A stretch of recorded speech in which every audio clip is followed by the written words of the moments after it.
We were pretty superstitious. All of us were. My mom, my dad, grandparents and teachers, neighbors, coaches, and bus drivers. We lived our lives by many traditions that might seem naive and old-fashioned at first glance. There's a simple reason for us having them though. We all lived fine and well, obeying the communal gut feeling, and it never disappointed as long as we listened to our sayings. Not all of them sounded as inherently disturbing as the empty chair, of course. Some were just signs we looked out for. Like if there's a butterfly in your house, it means you'll get visitors soon. Others were little tricks that could ease your life. Like if you wanted visitors to leave your home, a bit of salt poured into their shoes will do the trick. And some were, well, a bit disturbing, I guess.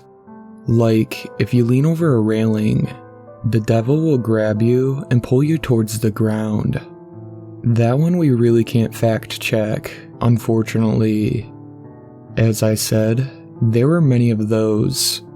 Phrases they kept repeating so nobody will ever forget.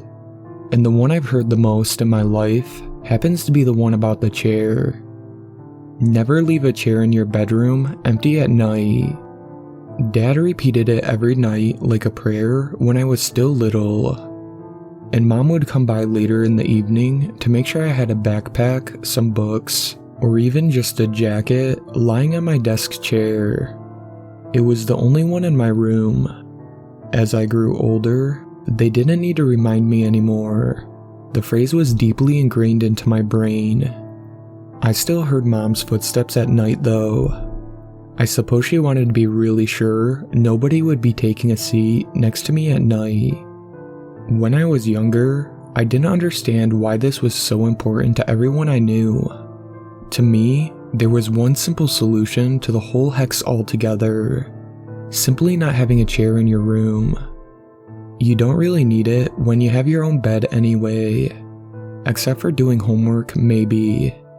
Unfortunately, however, removing the chair is not an option. And there's a reason for that too, of course. As I said, superstitions are kind of our thing. As terribly afraid as the people of our community were of forgetting an empty chair, they were even more anxious of what might happen if there was no chair at all. You want to have a space for someone that might visit. You simply don't want them to visit without your approval first. It's a very strange concept, and I can't quite say how it even started. I suppose it's something our village people made up a long time ago. Someone probably once tried to remove their chair and was met with terrible fortune, and so they took the risk of having the chair in their rooms with items stacked on top. I never cared for strange ideas and superstitions of our community much, not until I understood what happens when you don't listen to them. You can never have every single member of a community obeying the same rules. Some people are inherently against going with the flow, risk takers, show-offs, and adrenaline junkies. Then you have the ones who never listened much as kids and grew up not caring for old traditions, especially when they read and watch all kinds of horror stories and start to realize that something isn't necessarily scary just because someone says so. I suppose many kids now just think that the whole saying is a way for their parents to make sure they keep their rooms clean. And so of course, there were the ones who initially kept a chair, or even more, welcomingly empty for whoever might visit at night. They called themselves brave. We called them cautionary tales, because they all would regret it when the visitors came. The story I know best is the one of Billy Tucker. Billy never cared much for any of the tales the older ones tell. Billy liked to tempt fate more than anything. While he lived with his parents, they made sure he was safe even though he didn't approve. But Billy grew older and bought his own little home in the same street as us. It was the very first night that he would sleep there alone, and I suppose he forgot about the chair. Or possibly he just wanted to see what would happen if he ignored the phrases that had been shoved in his head all his life. I saw him getting his mail the following day. He looked tired and disturbed. He told me he kept thinking there was someone inside his home, but that wasn't possible.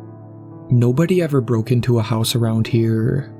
He told me he heard someone whisper in his ear to wake him up. When he looked around, he saw nothing but a jacket that wasn't there before, hanging by his closet. You know, it was probably my mom. That woman is anxiety personified. Billy joked back then. That was the first day. After that, Billy hardly left his home anymore. I'd see his parents stop by at times to bring him food, but he never stepped outside. Apparently, he was slowly but surely losing his mind. It lasted a week until his parents found him hanging from his bedroom closet. It was a devastating tragedy for sure, but I wasn't completely convinced that it had anything to do with a chair. Billy had been a troubled kid, that was no secret. However, whether I really believed in it or not didn't matter. My gut feeling had merged with the one of the community. Whether I was afraid of the empty chair or not, as long as I lived in the strange village with all the rules and sayings, I would stick with them, even if it was just for the sake of my parents' mental health. And I did, all those years, until I moved far away from the village.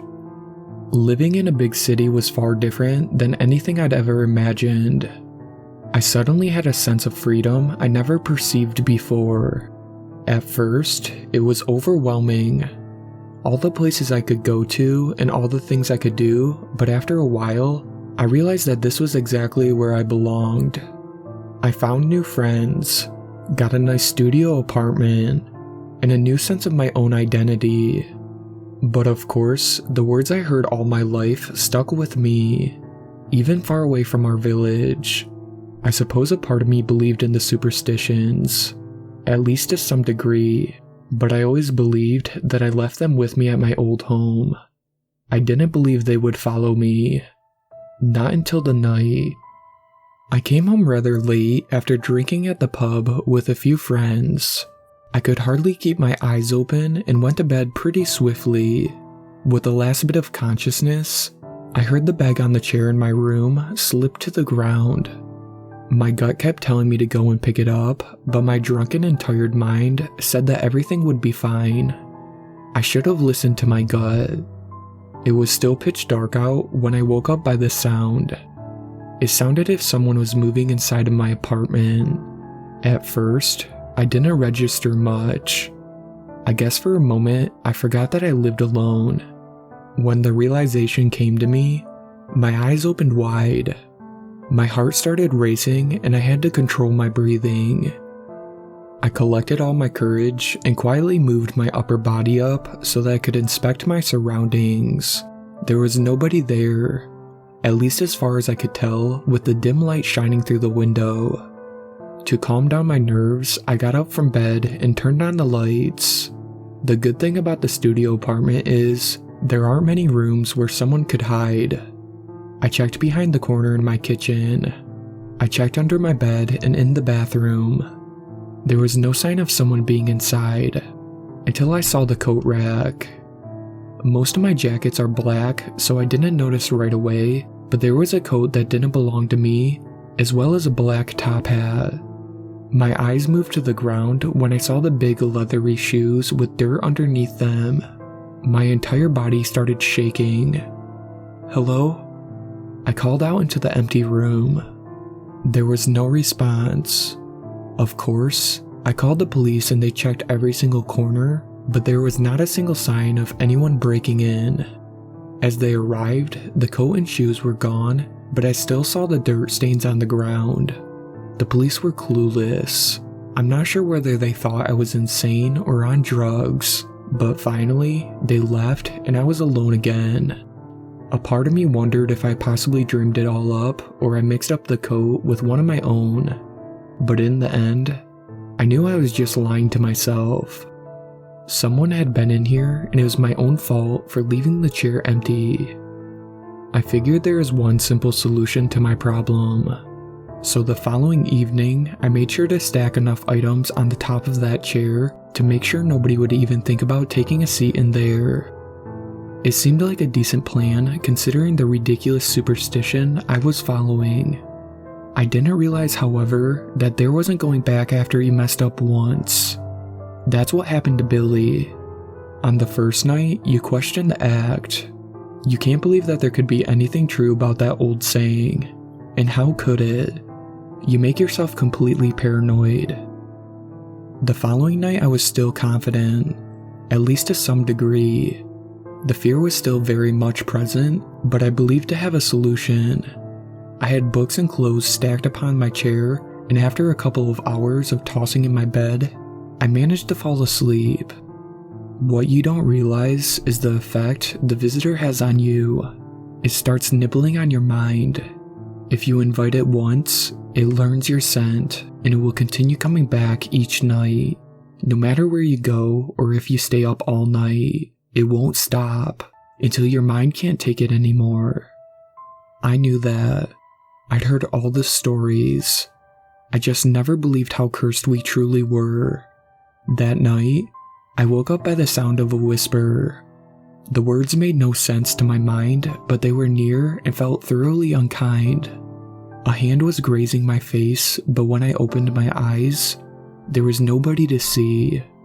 The next day, I thought about staying with a friend, but I was afraid I might burden them with the same fate if it followed me, so I got a hotel room instead. I woke up when I heard a hollowed laugh. It didn't stop until the sun came up again. For days I didn't sleep. Wherever I went, I knew it was there with me, chewing on my mind and swallowing my free will. As the days progressed, the whispers became more clear. It was as if it was pulling me over to the side where we could communicate, a side where I could make sense of its words. Come with me. You won't be missed. Your choice has already been made. The voice was omnipresent. It kept whispering and laughing until every moment of my life was drained in color of nothingness. I didn't eat. I didn't sleep. I didn't feel. I was just afraid that if it pulled hard enough, I wouldn't be able to come back, just like Billy. We were pretty superstitious. All of us were. We all lived fine and well, obeying the communal gut feeling, and it never disappointed as long as we listened to our sayings. I thought about that when every other thought in my mind stopped making sense. I thought about the things I was told ever since I was a child. The words that might even be able to help your life. Like if you want a visitor to leave your home, a bit of salt poured into their shoes will do the trick. It was a long shot, but the visitor was always polite enough to leave its shoes and coat by the door. I don't know how permanent the trick is, but last night, I finally slept on my own again.